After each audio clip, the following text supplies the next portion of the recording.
जय जगन्नाथ बंधुगण आपण समस्त को यही नुआ भिडियो स्वागत जनाऊँगी। बंधुगण एबे शुणु ज्योतिष शास्त्र अनुजाई जो झील मानकर नाम यही अक्षर आरंभ हुए से देवी लक्ष्मी भाव विवेचना करा जाए।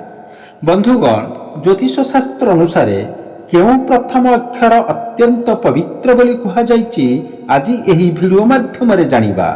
दर्शक बंधु यही सब जानिबा पूर्व किछि हितवाणी जानिबा जहा आम जीवन शैली को परिवर्तन करि परिबो। आसंतु जानि नबा। जदि घरे वास्तुदोष दूर होला परे भी स्वामी स्त्री मध्य झगड़ा हेउथाय तेबे उभय सोमवार दिन दुईमुखी रुद्राक्ष पिंधिबा द्वारा ताहा दूर होइथाय। प्रत्येक दिन स्वामी स्त्री उभय ओम नमः शिवाय मंत्र जप करिबा द्वारा समस्त अभाव असुविधा दूर होई सुख शांति प्राप्त होइथाय। घरे केबे भी लुहा खटरे सोइबा उचित नुहे। यहा द्वारा दाम्पत्य जीवन रे विभिन्न समस्या देखा देइथाय। घरर दक्षिण पश्चिम कोण रे बेडरूम करिबा उचित। यहा द्वारा शुभ होइथाय एवं दाम्पत्य जीवन रे शांति आसीथाय। सोइबा घरे बेड पाखरे किछि धला फूलर फटो रखिबा द्वारा वैवाहिक जीवन रे सुख सौभाग्य आसीथाय। स्त्री लोकंकर मेकअप सामग्री केबे भी बेडरूम व्यतीत अन्य केउ घरे रखिबा उचित नुहे। यह अशुभ होइथाय। स्वामी स्त्रींकर बेडरूम ठीक उपरे जदि पानी टांकी रही थाए तेबे सेमानंक मध्यरे थिबा संपर्क खराब होइथाय।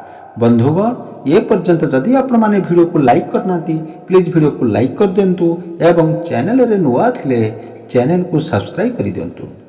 बेडरूम रा ठीक उपरे जदि टॉयलेट रही थाए तेबे स्वामी स्त्रींकर संपर्क खराब होई छाड़पत्र आड़कू कथा जाई थाए। सेथिपई बेडरूम ठीक उपरे पानी टांकी किंबा टॉयलेट रखिबा उचित नुहे। जदि थाए बेडरूम बदलाइबा उचित। केबे भी बेड घर कबाट सामने हेबा अनुचित। यह द्वारा शरीर असुस्थ होइथाय एवं अशांति लगी रही थाए। सोइबा घरे लगी थिबा पंखारू किंबा झरकारु जेपरि अतिरिक्त शब्द बाहरिबा अनुचित। यह द्वारा मतभेद देखा देइथाय। बेडरूम रे डार्क रेड ब्लैक ब्लू एवं ग्रे इत्यादि रंग व्यवहार करिबा अनुचित एवं व्हाइट येलो पिंक किंबा क्रीम इत्यादि रंग करिबा द्वारा शुभ होइथाय। बाहर लोकन को केबे भी स्वामी स्त्री बेडरूम को जीवाकू देवा अनुचित। यह द्वारा सेमानकर भितरे संपर्क खराब होइथाय। बाहर लोकंकर नजर बेडरूम भीतर को पड़िबा उचित नुहे। यह द्वारा स्वामी स्त्री खराब कथार शिकार होइथांती। सूर्यास्त परे बेडरूम रे किछि समय लाइट जलाइबा उचित। यह मंगलकारी होइथाय एवं अर्थ चिंता कम होइथाय। बेडरूम झरका सबु बड़ हेबा उचित नुहे छोट हेबा उचित। यह द्वारा परिवार लोकंक भितरे अविश्वास देखा देइथाय। घरे रोषेई करि सारिबा परे किछि खाद्य प्रथमे वास्तु देवता को समर्पण करी गाई को खुआइबारे मंगल होइथाय। बंधुगण एबे शुणु बेडरूम रे टीवी कंप्यूटर इत्यादि विद्युत उपकरण रखिबा अनुचित। यह अमंगलकारी होइथाय। बंधुगण एबे आसंतु जानिबा ज्योतिष शास्त्र अनुसार केतेक अक्षर अत्यंत पवित्र बोली विवेचना करा जाय। जो मानकर नाम एही अक्षररू आरंभ हुए से माने बहुत भाग्यवान बोली कहा जाए। आसंतु जानिबा सही अक्षरर यही नाम विषय जो झील मानकू लक्ष्मी भाव रे विवेचना करा जाए। जोठारे सही झील मानकर पाद पड़े सेठारे धनर वर्षा होइथाय। प्रथम ए अक्षर रे थिबा झील माने ए अक्षररू आरंभ करुथिबा झील माने बहुत भाग्यवान बोली विवेचना करा जाए। सेमानंकर बहुत भल नेतृत्व नेबार दक्षता रही थाए। सेमाने खूब कम समय रे निजर करिनंती एवं सहजरे अन्यर हृदय को जीति थांती मध्य। यही अक्षरर झील परिवार पई भाग्यवान बोली कहा जाए। यही अक्षरर झील माने कैरियर रे उच्च मान्यता पद ହାସଲ ମଧ୍ୟ କରିଥାନ୍ତି। ଦ୍ୱିତୀୟରେ ହେଉଛି ସି ଅକ୍ଷରରେ ଥିବା ଝିଅମାନେ। ଯେଉଁ ଝିଅମାନଙ୍କର ନାମ ସି ଅକ୍ଷରରୁ ଆରମ୍ଭ ହୁଏ ସେମାନେ ଭାରି ସାହସୀ ଏବଂ ନିର୍ଭୟ ଭାବେ ବଞ୍ଚନ୍ତି। ସେମାନେ ଯାହା ଚାହାନ୍ତି ତାହା କରିଥାନ୍ତି। ସେମାନଙ୍କ ଜୀବନରେ କୌଣସି ଜିନିଷର ଅଭାବ ନଥାଏ। ସେମାନେ କେବେ ବି ନିଜ ପାଇଁ ନୁହେଁ ବରଂ ସେମାନଙ୍କର ଆଖପାଖରେ ଥିବା ବ୍ୟକ୍ତିଙ୍କ ପାଇଁ ମଧ୍ୟ ଭାଗ୍ୟବାନ ଅଟନ୍ତି।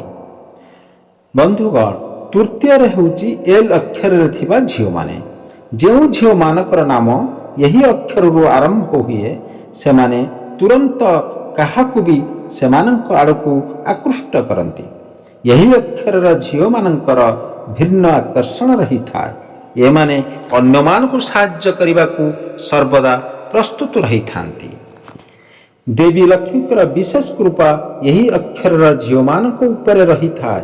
ସେଥିପାଇଁ ଏହି ଅକ୍ଷରର ଝିଅମାନେ କେବେ ବି ଜୀବନରେ ଆର୍ଥିକ ସଙ୍କଟର ସମ୍ମୁଖୀନ ହୁଅନ୍ତି ନାହିଁ। ବନ୍ଧୁଗଣ, ଏବେ ଶୁଣନ୍ତୁ ଚତୁର୍ଥରେ ଅକ୍ଷର ଏନ୍ରୁ ଆରମ୍ଭ ହୋଇଥିବା ଝିଅମାନଙ୍କର ନାମ। ଏନ୍ ଅକ୍ଷରରୁ ଆରମ୍ଭ ହୋଇଥିବା ଝିଅମାନଙ୍କର ନାମ ଭାଗ୍ୟଶାଳୀ ଭାବେ ବିବେଚନା କରାଯାଏ। ସେମାନେ ଯାହା କରିବାକୁ ଚାହାନ୍ତି ସମ୍ପୂର୍ଣ୍ଣ ହେବା ପର୍ଯ୍ୟନ୍ତ କରିବାକୁ ଚେଷ୍ଟା କରିଥାନ୍ତି। ସେମାନଙ୍କର ଆର୍ଥିକ ଅବସ୍ଥା ସାଧାରଣତଃ ଭଲ ଅଟେ। ଦେବୀ ଲକ୍ଷ୍ମୀ ସେମାନଙ୍କୁ ବିଶେଷ ଅନୁଗ୍ରହ ପ୍ରଦାନ କରିଥାନ୍ତି। ଏବେ ଶୁଣନ୍ତୁ ବନ୍ଧୁଗଣ, ପଞ୍ଚମରେ ଟି ଅକ୍ଷର ଥିବା ଝିଅ ଯେଉଁମାନଙ୍କର ନାମ ଏହି ଅକ୍ଷରରୁ ଆରମ୍ଭ ହୁଏ ସେମାନେ ସଚୋଟ, ଭାଗ୍ୟବାନ ଏବଂ ପରିଶ୍ରମୀ। ସେମାନେ ଭାଗ୍ୟବାନ ବୋଲି ବିବେଚନା କରାଯାଏ। ତାଙ୍କ ସ୍ୱାମୀଙ୍କ ପାଇଁ ଏମାନେ ଲକ୍ଷ୍ମୀ ଅବତାର ଭଳି, ଯାହାର ଅର୍ଥ ହେଉଛି ଯେ ସେ କେଉଁଠାରେ ବି ବିବାହ କରନ୍ତି ସେ ଜୀବନରେ ଟଙ୍କା ଏବଂ ଧନ ଅଭାବରୁ ବଞ୍ଚିତ ରହିବେ ନାହିଁ।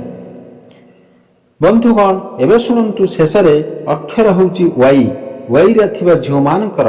ଯେଉଁ ଝିଅମାନଙ୍କର ନାମ ୱାଇ ଅକ୍ଷରରୁ ଆରମ୍ଭ ହୁଏ ସେମାନଙ୍କର କଠିନ ପରିଶ୍ରମ ଦ୍ୱାରା ଜୀବନରେ ଏକ ଭଲ ସ୍ଥାନ ପାଇପାରିବେ। ଭାଗ୍ୟ ତାଙ୍କ ସହିତ ସାରା ଜୀବନ ରହିବ। ସେମାନଙ୍କର ଉପସ୍ଥିତି ଯୋଗୁଁ ପରିବାରରେ ସବୁବେଳେ ଖୁସିର ବାତାବରଣ ରହିଥାଏ। ଟଙ୍କା ଦୃଷ୍ଟିରୁ ସେଗୁଡ଼ିକ ଅତ୍ୟନ୍ତ ଭାଗ୍ୟବାନ ବୋଲି ବିବେଚନା କରାଯାଏ। ପ୍ରିୟ ବନ୍ଧୁଗଣ, ଆପଣମାନଙ୍କୁ ଏହି ଭିଡ଼ିଓ ନିଶ୍ଚିନ୍ତ ଭାବରେ ଭଲ ଲାଗିଥିବ। ତେବେ ଏହି ଭିଡ଼ିଓକୁ ଲାଇକ୍ କରିବେ ଏବଂ ଚ୍ୟାନେଲରେ ନୂଆ ଥିଲେ ଚ୍ୟାନେଲକୁ ସବସ୍କ୍ରାଇବ୍ କରିନେବେ ଏବଂ କମେଣ୍ଟ ସେକ୍ସନରେ ଅବଶ୍ୟ ଲେଖିବେ ଜୟ ମା ଲକ୍ଷ୍ମୀ।